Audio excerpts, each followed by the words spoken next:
I'm Judy Faust, and it's February 2019. We're back with the All Our Pieces poetry show.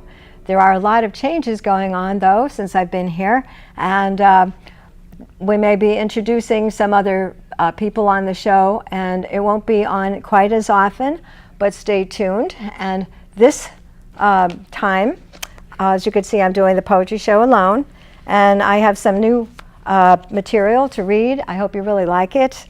And then at the end, I have some other stuff of a particular subject for you.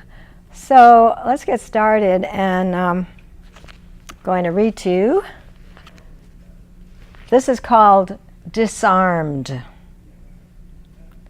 His smile disarms me. Nowhere to hide from eyes that miss nothing. He's playing on a level field of humanity, welcoming all who enter his horizon. I crossed my arms tightly and made snarky comments about his whistling, patched-up truck, while secretly admiring his resourcefulness, enthusiasm, and endless skills. I marveled at how he sees trash and creates beauty. He observes me listening to him. I'm holding down my fort with my chin up, struggling to keep it above the water. Heart is racing, emotions quietly roll on in chaos. I wonder if he could see me sinking. Suddenly his smile blasts open my horizons.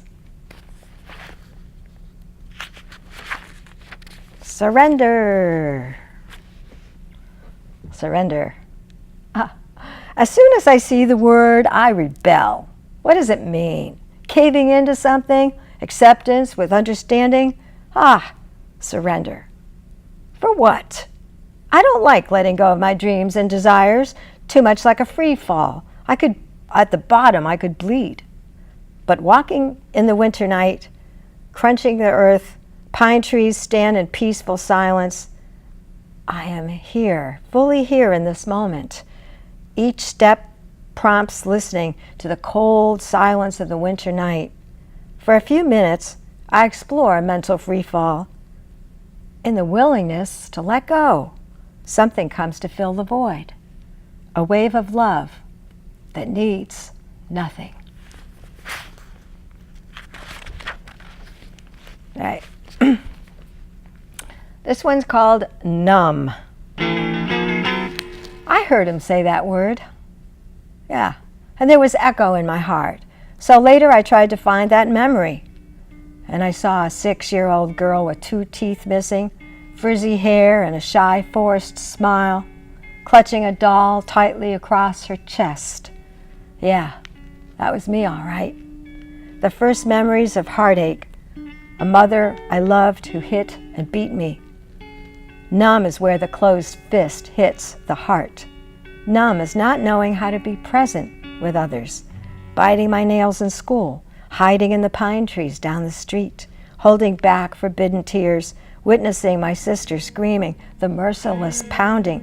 I was numb to my sister, numb to my younger brother, who learned how to manipulate and bang his fists on us, numb to my father, who hid at work or in the bathroom because he didn't know what to do. As a teen, I dreamed of freedom, and I ran away, hoping to be rescued by the boyfriend. But after dozens of them, no one came close. Numb is when you stop believing that someone will understand and love you without conditions.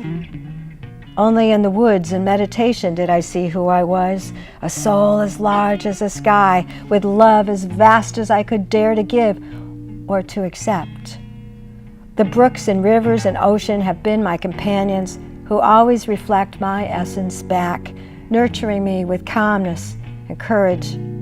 It was a glorious day when I forgave my mother and opened up to her love, when I understood my father's fears and his numbness, ready to embrace the challenge of befriending my sister and brother, and glorious when I finally learned to give hope and love to the little girl.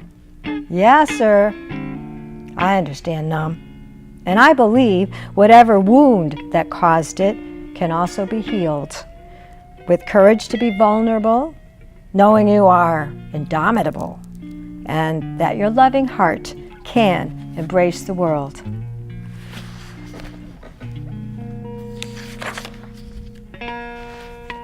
Ready? This one went with a nice, went for a walk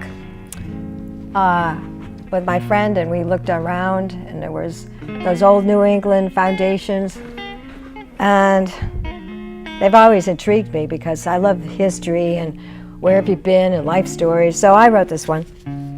Foundations, alone on the land, the whole of a home. Boulders, rocks, mortarless walls, each stone supports the other. Ancient memories and today's telling. We stand strong in the cold New England air, pushing against an icy breeze.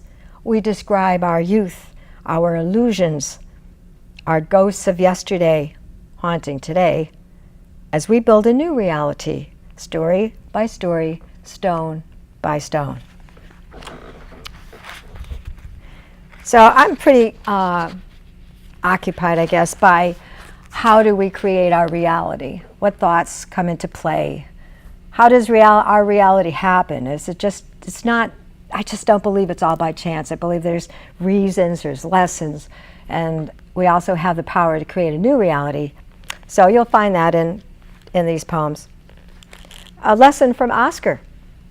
Oscar, my African friend, a former prince, still wearing traditional garb, taught me how to let go. Catch this! He smiled and laughed, his ivory teeth wide and grinning. He tossed me a bunch of keys on a heavy ring. I caught them with both hands. Barely a second passed. Now catch this! He shouted with laughter and tossed me a large ball. Of course, I could not hold both.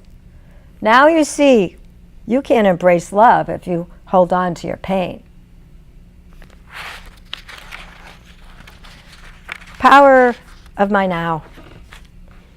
Even before I meditate, joy radiates through my arms and fingers. Can't sit still yet. Dancing around my apartment, I am the light coming through the window. Possibilities flow within and without. I am part of the power of thought, the very essence. I know the power of my now. It's flowing through my body. Today is a new canvas to paint my beliefs upon. That's always yours, of course. Yeah, I do I try every day to live a more conscious life. All right, that's my friend, about my friend John. Black ice. Every year, this ritual calls him. He needs that expansive freedom, that frozen paradise, the corner of the woods where no one goes.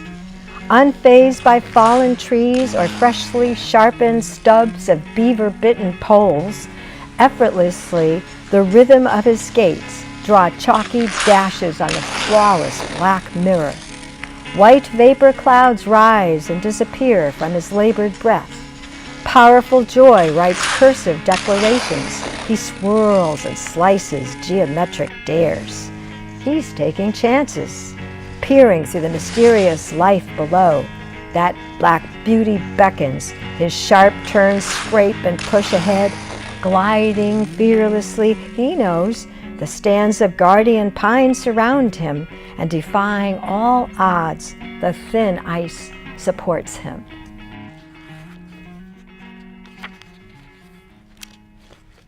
Two artists talking, sharing stories from their past. He laughs at his absurdities, stunned by the cruelty of lovers, the violence of men in his youth. He enjoys the telling, and she is listening. Images of his life whirl like a movie. He speaks in present tenses. She listens and searches for reasons, digging deeper beyond his defenses. She brings up her own struggles and shares what she's learned. Yeah, she remembers betrayal and of being burned. Now she's painting her life on a canvas of many dimensions, and he is churning out blues as his compensations. Locked in a box, he seeks truth, but cannot bust through the physical walls. She wants to show him a new window. Two artists talking, creating their lives with stories of belief and disbelief. Somewhere in between, another reality is created, another song, another canvas. I probably killed that metaphor to death, didn't I, with the canvas? oh, yeah. So this is an old poem. It's called Richard Called. And I love this because it is the unloved story. Richard Called. It was a glorious Sunday, 7:30 a.m., cooking walnut pancakes for Christine and Rachel, a new friend meeting an old friend, and then we drove up the turnpike to Brunswick, to Janet and Maurice's house for a meditation, a movie, and lunch. Soon we were sitting in a fragrant cloud of incense, singing love songs to saints. By noontime, Maurice's spicy Egyptian beans wafted into the meditation room. 8 of us ascended to the dining room, where a linen table laden with salad, savory soup, red and green vegetables simmered in the sunshine like edible jewels. Maurice asked if I had heard from Richard. I rolled my eyes and shook my head. After lunch, we watched an old movie, The Reluctant Saint. We all cried and laughed with its poignant message until the last golden rays of the day touched the tops of the pine trees outside. While some lingered inside the house, over tea and one more cookie, some of us walked outside until the sunset turned purple. And finally, we drove home. Back in Portland, I regarded my answering machine, a red 0. The roommate says, Richard called. I say, oh, a very small, annoyed, oh. He's back after the finish. He needs his attention fixed, says the social worker, Chris. I bought a have-a-heart trap, caught the pest, drove him miles away, tried to scare him, left him at Java Joe's, and you tell me Richard called? I was wishing I were the village idiot who, in the movie I just saw, whose only problem was how to get down from the ceiling where his bliss had lifted him. Richard called. I snarled. Richard called. And my girlfriends cheered me on. I'm glad I am not glad. I'm glad to be genuinely mad. I'm not a fix nor a fixture. No more bait for a have-a-heart trap. No more feeding poor hungry critters who want to forage in my garbage. No more a cartoon of a woman who is beckoned by a lonely lover who dashes to oblivion when she leans over to deliver her affection. No more on the floor getting up to see who called, hoping for one more chance to win him. Go on and rage, Chris cheered with a fist. Loath to the woman who accepts the sagging bottom line. Right on, sister. Loath to the pauper who solicits another beggar when we are the magnets for lovers like Christ. Right on, Chris squeals with delight, thinking ourselves lucky to be the shoulder that lost souls cry on. Loath to the ego of flattery and deceit. Let them call, but we won't answer anymore. Richard called, I growled, from his gypsy booth downtown. How convenient that he has no phone, no real place to live, and no way to reach him. He calls and woos in his vague, sweet manner, and then he hides in his P.O. box. It's just another dream. Where I leave the house of a man I have loved and slam the back door so hard the walls cave in. And as I leave, I say in Scarlett O'Hara's best southern drawl, I feel ever so much better. Later, I settle into my meditation room, sighing, gathering the blissful day, and now my crazy anger. I have dipped into ego, attachment, disappointment, the whole cycle. But I'm clean now, knowing it's no use. It's no use. I'll always love Richard, whether he loves me or not. It's a have-a-heart trap, the image of myself as a beggar that I'm leaving behind. I drop my expectations and accept his free will as I refashion my own. All right, that's my Valentine's Day poem. And where am I now? Every once in a while, I put together my poems, assemble them into a form that has a theme. And I did this a long time ago. It's called From a Broken Mirror, the poetry of one second-generation woman. Because there was a time where I was exploring being what it meant to be an adult child of Holocaust parents. So, here's a couple of poems from here. This one's called Wiener Blut, which in German means Viennese blood. He steps, she steps. He steps, she steps. Blue pastel gown swirling into red. A glimpse of grandmother Irma at 22 and grandfather Julius as a lieutenant. He steps, she steps. He steps, she steps. A hesitation, a turn of the head, frowning concentration, the loss of balance, a recovered smile. Lippenzaner horses prance proudly across oil paintings by Rosa Bonheur, hung in frilly gold frames, marble cherubim and Baroque angels salute lovers while they whirl waltzing by. He steps, she steps.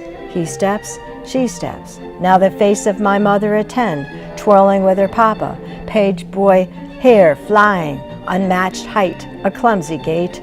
He steps, gently gazing through gold specks, tilting his red head, wondering, shall she be a beauty like her mother long since gone?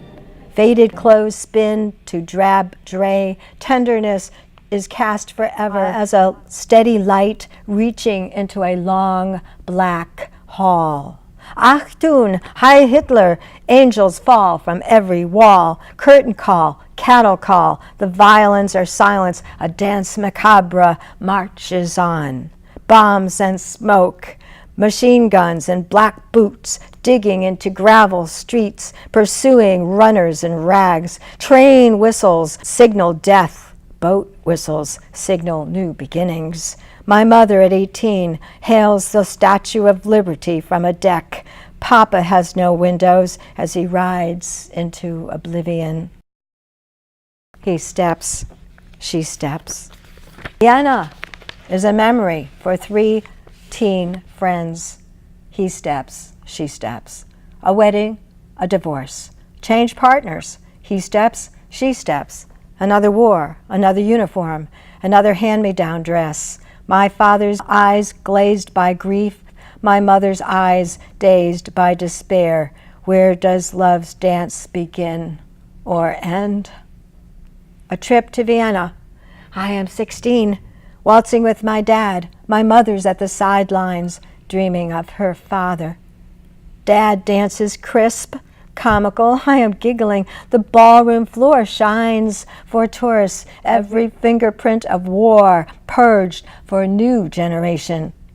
My laughter is hollow. My mother silent.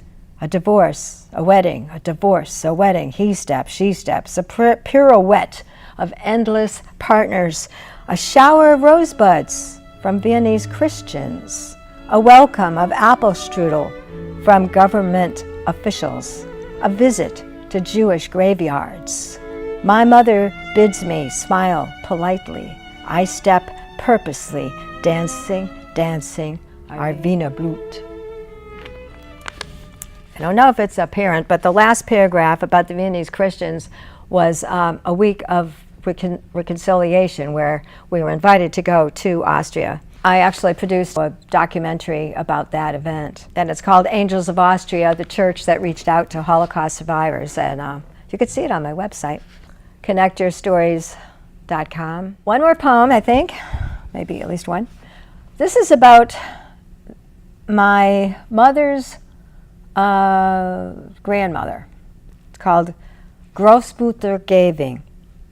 Grossmutter Gewing will be remembered as the plump shopkeeper who blocked the door of a courtyard on a street in Wiener Neustadt, Austria in 1920s, who beat the hungry dogs who craved her cooking, who sat with a squirming goose on her lap, force-feeding it kernels of corn, slamming it into a cage until she proclaimed it a meal.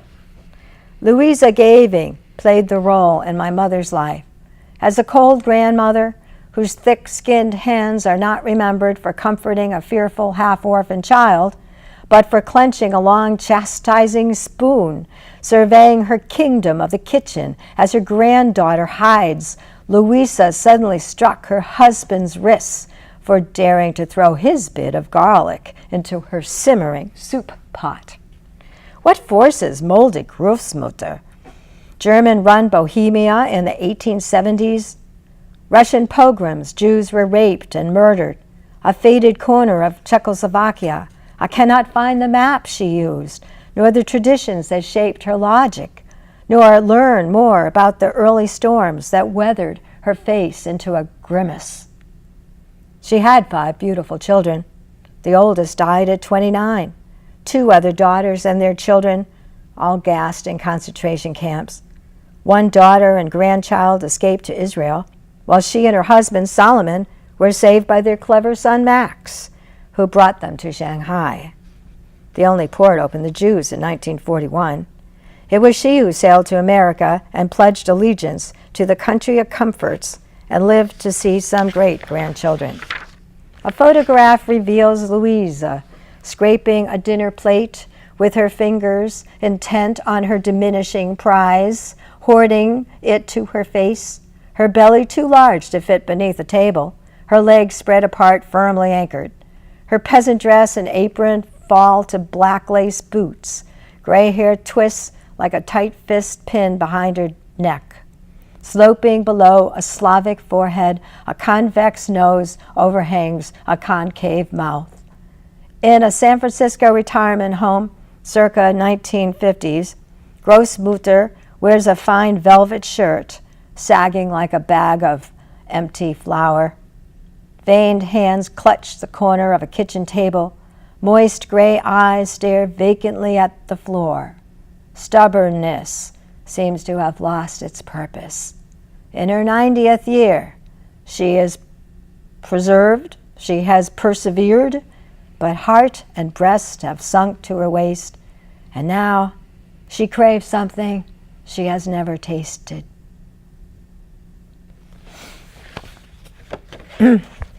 I really enjoy making poem portraits of people. So I thank you very much for listening today, and I hope I do have some plans for the show, and I also welcome and are interested in other poets who would like to share their poems with us on the show. That would be neat. And I thank you so much for listening, and we'll be on ActonTV and also on connectorstories.com, my website.